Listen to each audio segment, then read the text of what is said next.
Selamat berjumpa kembali dalam layanan audio Sahabat Seperjalanan. Hari ini adalah hari Selasa 31 Agustus 2021. Tema renungan dan saat teduh kita dengan judul Hidup yang Memberkati. Hidup yang Memberkati. Firman Tuhan terambil dalam 1 Petrus pasal yang ketiga ayat yang ke-9. Demikian bunyi firman Allah. Dan janganlah membalas kejahatan dengan kejahatan atau caci maki dengan caci maki, tetapi sebaliknya hendaklah kamu memberkati, karena untuk itulah kamu dipanggil, yaitu untuk memperoleh berkat. Mari kita berdoa. Bapa yang di dalam surga, tatkala kami berjuang untuk menggapai banyak hal dalam kehidupan kami, tentang kehidupan ini Allah memberikan perintah kepada kami bagaimana hidup kami itu menjadi berkat, yaitu hidup yang memberkati. Tuhan berfirmanlah, kami siap untuk mendengar. Dalam nama Tuhan Yesus kami berdoa. Amin.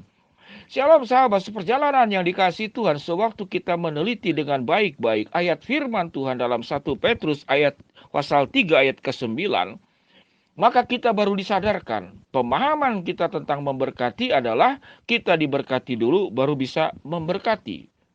Tetapi firman Tuhan pada bagian ini dikatakan kita memberkati, kemudian Alkitab mengatakan dari sanalah engkau memperoleh berkat. Yang kita dengar adalah kita diberkati untuk memberkati. Ternyata di dalam firman Tuhan, kita memberkati, dari sanalah kita memperoleh berkat.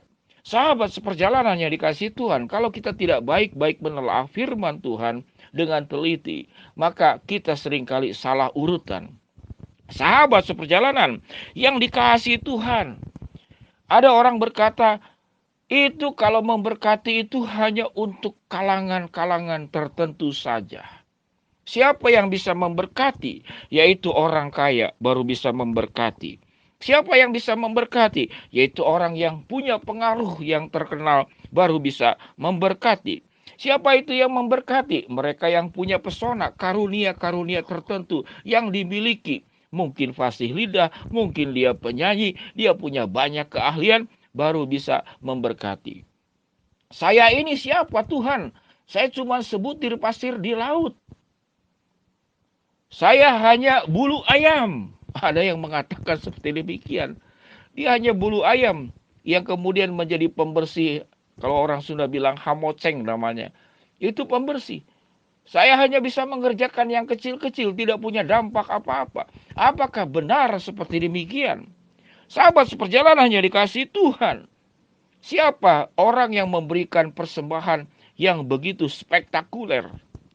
Baru-baru ini kita memahami, saudara-saudara, ada orang yang dikatakan memberikan persembahan sekian triliun, ternyata itu jadi sebuah kasus.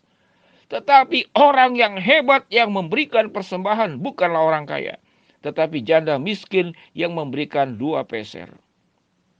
Orang-orang yang dipakai oleh Allah adalah nelayan. Orang-orang yang dipakai oleh Yesus menjadi murid-murid, ada juga yang pemungut cukai. Orang-orang sederhana, orang-orang biasa justru bisa mempermalukan orang-orang yang ada di atas. Kesimpulannya, siapapun diri kita, saudara-saudara, kita bisa memberkati dengan keberadaan, pengalaman hidup, dan keunikan kita masing-masing. Dan setiap kita akan menjadi orang-orang yang powerful dalam hidup. Itu untuk mengubah ke dunia ini, untuk memberkati dengan peran kita masing-masing. Sahabat seperjalanan yang dikasihi Tuhan, sewaktu kita di perjalanan di tengah-tengah melewati hutan tengah malam, gelap-gelap, lalu kemudian Anda di sana sendirian membawa mobil dan tidak ada siapa-siapa. Siapa yang bisa menolongmu? Orang yang engkau kenal, Jenderal Bintang 5 sekalipun tidak bisa menolongmu. Karena engkau jauh dari mana-mana. Engkau kenal, engkau punya mobil derek sekalipun 10, tapi kalau jauh dari lokasi tempat engkau itu kemudian mogok dan macet mobil, tidak ada gunanya. Siapa yang bisa memberkati pada saat seperti itu? Yaitu masyarakat setempat. Masyarakat yang dalam kesederhanaannya mengatakan, Bapak ini mogok, ini tidak jauh kemana-mana, ini sudah malam, sudah silakan saja tinggal di tempat kami, nginap karena ini daerah hutan. Kurang aman, kadang ada binatang buas kemungkinan. Sahabat seperjalanan yang dikasihi Tuhan, siapa orang yang hebat di dalam kondisi tersebut? Yaitu penduduk setempat. Bapak silakan masuk, kami cuman ada ini singkong dan ubi, ada kopi. Silakan tidur di tempat kami, tidak ada alas kasur, namun ini hanya alas bambu, beralaskan cuman tikar. Besok pagi saja, nanti mungkin ada penduduk yang bisa naik motor, memanggilkan montir atau bagaimana. Sahabat seperjalanan, siapa orang yang paling hebat dalam kondisi tertentu?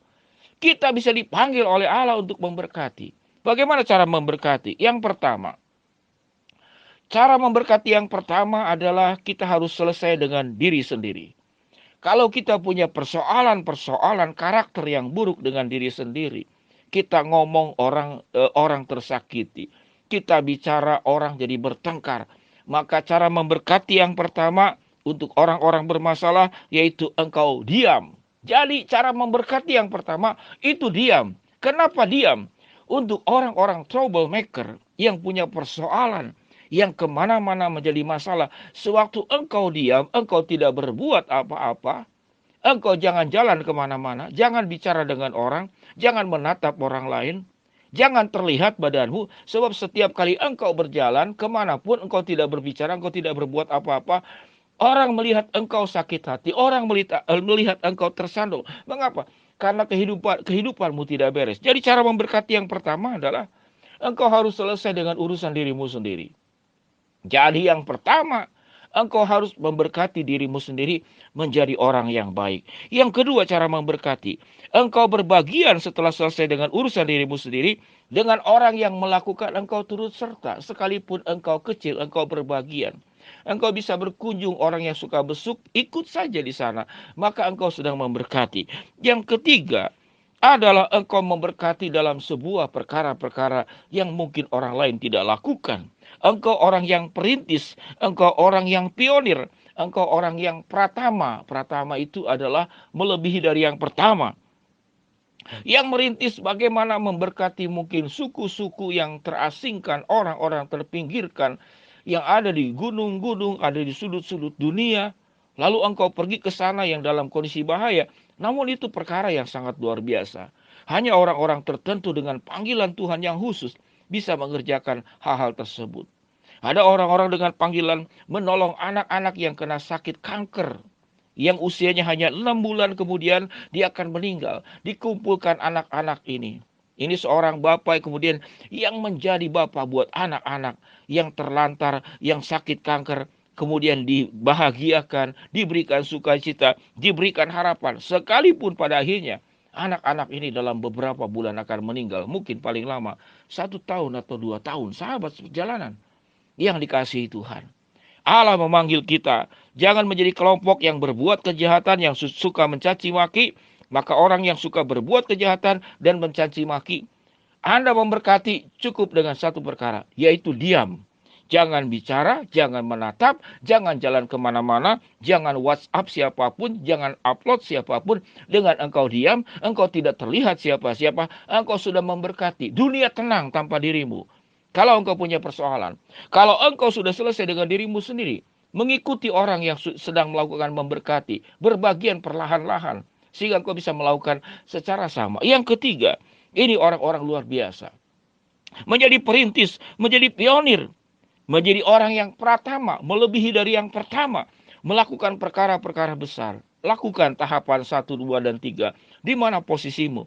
Tuhan tidak peduli dengan hal tersebut. Namun engkau sudah memulai meyakini bahwa kehidupan itu sewaktu engkau memberkati, baru engkau memperoleh berkat.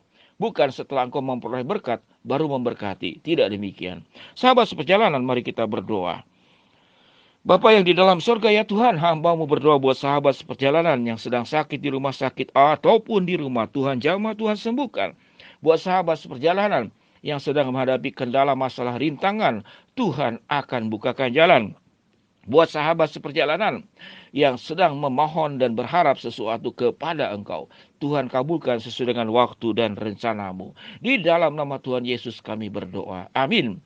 Shalom sahabat seperjalanan yang dikasihi Tuhan. Kita hidup itu memberkati untuk memperoleh berkat. Hidup yang memberkati. Shalom. Amin.